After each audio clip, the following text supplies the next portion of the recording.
হাতী বনাম মানুহ। এফালে জীৱশ্ৰেষ্ঠ মানুহ, আনফালে এদল ভোকাতুৰ হাতী। বনৰীয়া হাতীৰ আক্ৰমণত আহত মহিলা।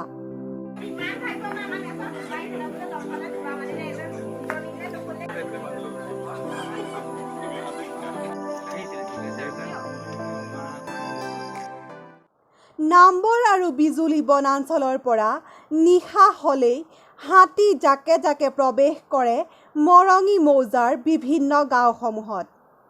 আজি কেইবাদিন ধৰি এই জাকটোৱে নুমলীগড়ৰ কাষৰীয়া বিভিন্ন অঞ্চল মূৰফুলনি, বকিয়াল, ৰংবং, ফলঙনি আদি অঞ্চলত বাসগৃহ খেতিপথাৰ ভাঙি তহিলং কৰি আহিছে। ফলঙনি অঞ্চলত হাতীৰ আক্ৰমণত আহত হয় তৰাদৈ শইকীয়া নামৰ এগৰাকী মহিলা। মহিলাগৰাকীৰ বাসগৃহটো সম্পূৰ্ণৰূপে ভাঙি তহিলং কৰে।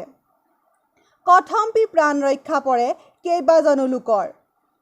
ইফালে হাতীৰ বৃহৎ জাকটোৱে মৰঙী মৌজাৰ বিভিন্ন চাহ বাগিচাত আশ্ৰয় লোৱাত দিনৰ ভাগত চাহ বাগিচাৰ পৰা খেদি পঠাবলৈ যিমানেই লোকসকলে চেষ্টা কৰে সিমানেই হাতীৰ জাকটোৱে চোঁচা লয় মানুহলৈ।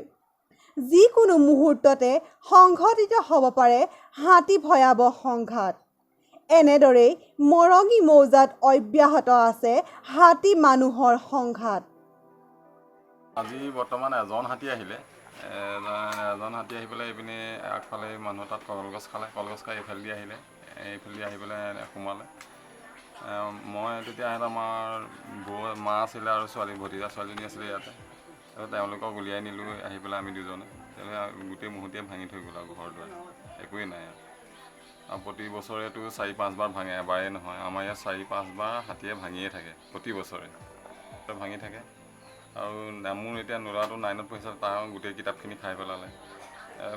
বন বিভাগৰ ফালৰ পৰা দিম বুলি কয়, স্কুলৰ ফালৰ পৰা কিতাপ দিম বুলি কৈছে, একোতো তেনেকৈ নিদিলে বাৰু এতিয়ালৈকে দিয়া নাই।